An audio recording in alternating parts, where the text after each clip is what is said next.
नमस्कार लाडक्या ताईंनो, सर्वप्रथम स्वागत आहे आपल्या युट्यूब चॅनलवरती. त्यानं तुम्हाला माहिती असेल 18 सप्टेंबर पासून लाडकी बहीण योजनेसाठी ई-केवायसी करणं चालू आहे. 18 सप्टेंबरला आपल्याला जार मिळाला होता, तेव्हापासून ई-केवायसी करणं चालू आहे.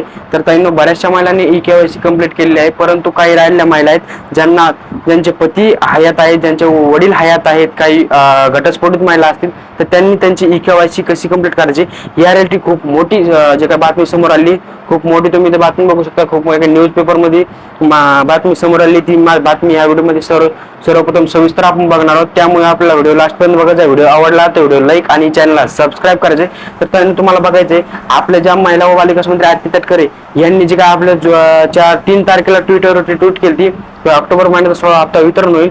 तर त्याच्या खाली 90% महिलांचा एकच प्रश्न आहे की ताई, म्हणजे 90 ते 80% असे क्वेश्चन आहेत आणि सर्व ई-केवायसी रिलेटेड क्वेश्चन जे काही विचारले महिलांनी, ई-केवायसी ओटीपी प्रॉब्लेम, काही नाही विचारले की दादा आमचा जे काय ओटीपी प्रॉब्लेम आहे ते कशामुळे येते, ते आमचे वडील नाहीत किंवा मग आमचे पती नाहीत, काही घटस्फोटित महिला, अशा महिलांच्या प्रॉब्लेमवर अजून त्यांनी पण आता याच्यावरती कोणताही जे काय हे केलं नाही, म्हणजे त्यांच्यावरती रिप्लाय सुद्धा दिले नाही कमेंटचा.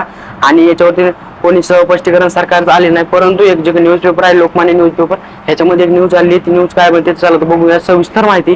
तर त्या न्यूजपेपरमध्ये असं सांगितलेलं आहे, ज्या महिलांना वडील, पती आणि त्या घटस्फोटित आहेत अशा महिलांना दुसरा ओटीपी टाकण्यासाठी त्यांना दुसरा ओटीपी लागतो, तर ते त्यांच्या नातेवाईकाचा ओटीपी टाकू शकतात. जसं की त्यांच्या आईचा, त्यांच्या भावांचा ओटीपी ते टाकू शकतात आणि टाकल्यानंतर ई-केवायसी सुद्धा कंप्लीट होत आहे.